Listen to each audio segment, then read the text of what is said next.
Bueno, vamos a empezar un poquito la casa por el tejado y vamos a ver las conclusiones y luego vamos a ver cómo llega ella y lo que dice por el camino.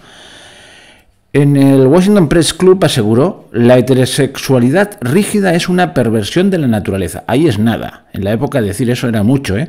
En defensa de la bisexualidad, en una de sus columnas en la revista Red Book, afirmaba que debemos asumir la capacidad humana normal y bien documentada de amar a miembros de ambos sexos.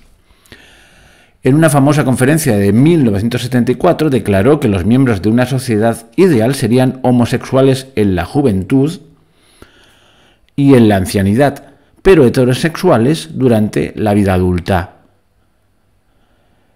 Podría fácilmente pensarse que para afirmar eso le movía su propia autobiografía, ya que con toda certeza tuvo una relación sexual con su amiga más íntima, Rhoda Matrix, con la que vivió desde 1955 hasta su muerte. Bueno, hemos vuelto a su vida privada.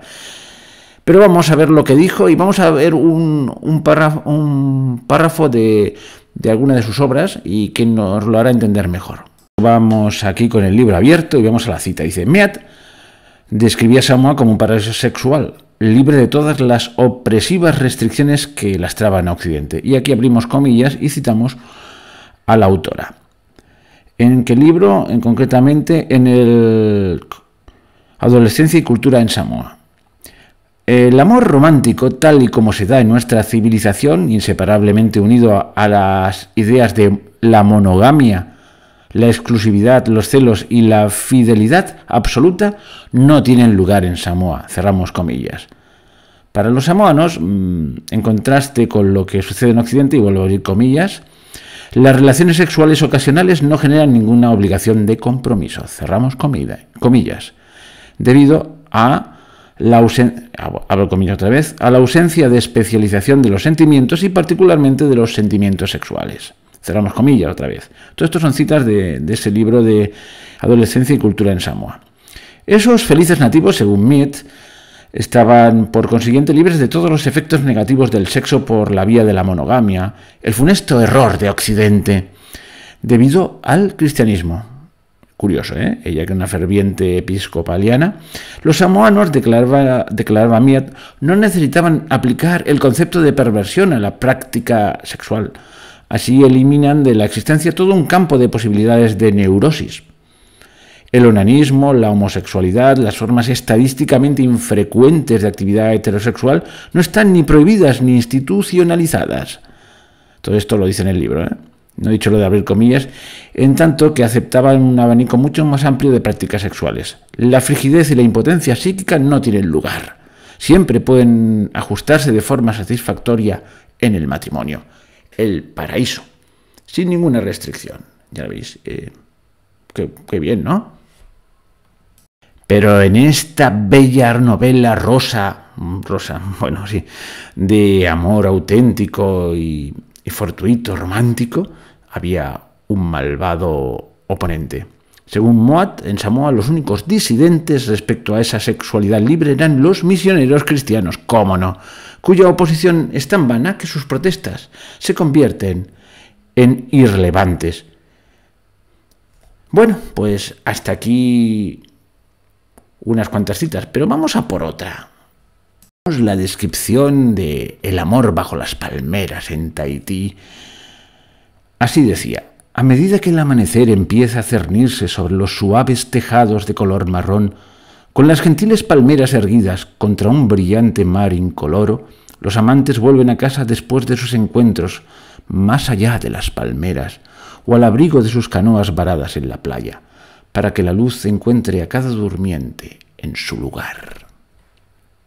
Continúa describiendo cómo las jóvenes adolescentes salían de la noche a tener sus aventurillas amorosas, vamos a llamarle amorosas, con una persona, con un muchacho que habían visto por ahí, y bueno, todo así, todo sobre la marcha, sin importar, nada tenía consecuencias, era un mero divertimento y ya está, y no pasaba nada porque no le daban importancia, era un mundo maravilloso, lejos de la rígida moral burguesa de Occidente, el malvado Occidente.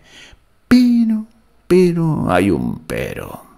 Y aquí, para no perderme, voy otra vez a leer Y dice así esto que he elegido. Por muy atractiva que esta imagen de una isla de libertad sexual pudiese resultar para muchos en Occidente, la descripción que Mead hace de Samoa como un paraíso epicúreo era completamente falsa.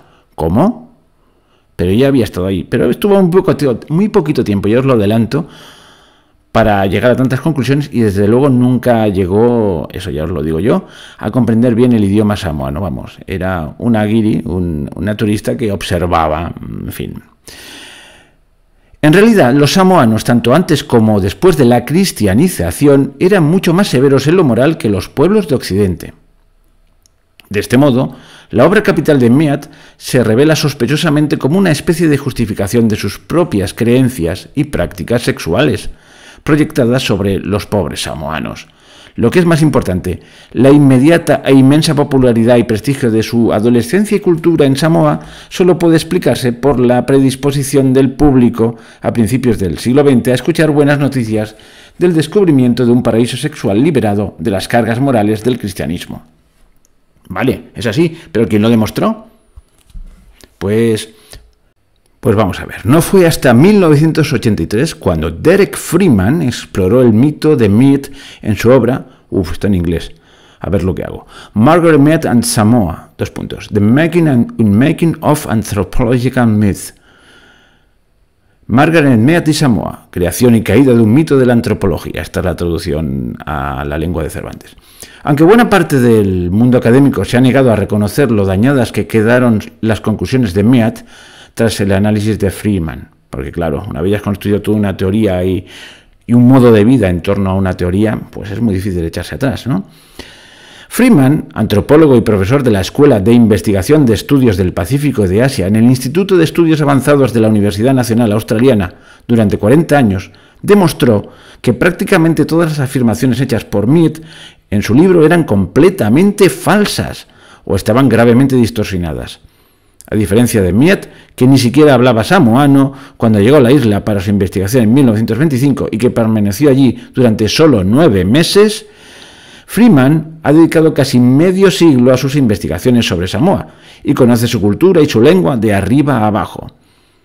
En sus propias e irrefutables palabras, dice, abro comillas, las conclusiones principales de adolescencia y cultura en Samoa son, en realidad, meras invenciones de un mito antropológico absolutamente opuesto a los hechos de la etnografía y la historia samoanas.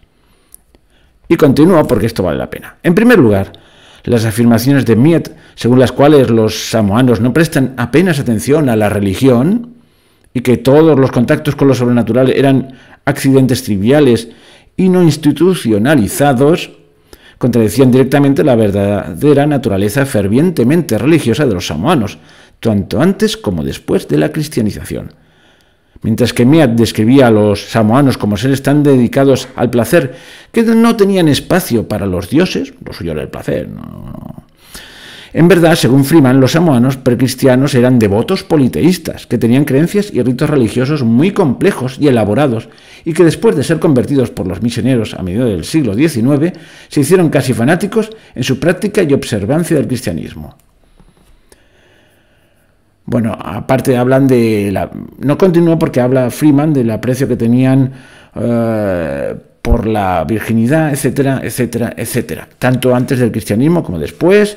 Total, que hace un repaso a esta buena señora y dice que, vamos, que lo único que había ido ahí es a confirmar sus teorías propias y a justificar su propia vida en base a unos lejanos isleños que nadie iba a comprobar si realmente vivían así o no. Bueno, la mentira coló y ahí estamos. Muchos hicieron sus teorías y edificaron modos de vida y cosas parecidas en torno a ideas como las de Margaret Mead, que eran absolutos inventos. El paraíso perdido que existe en la Tierra, pero que uno se lo crea en su mente. Bueno, con esto ya acabamos esta serie de paraísos perdidos y encontrados. Espero que os haya gustado y hasta otra.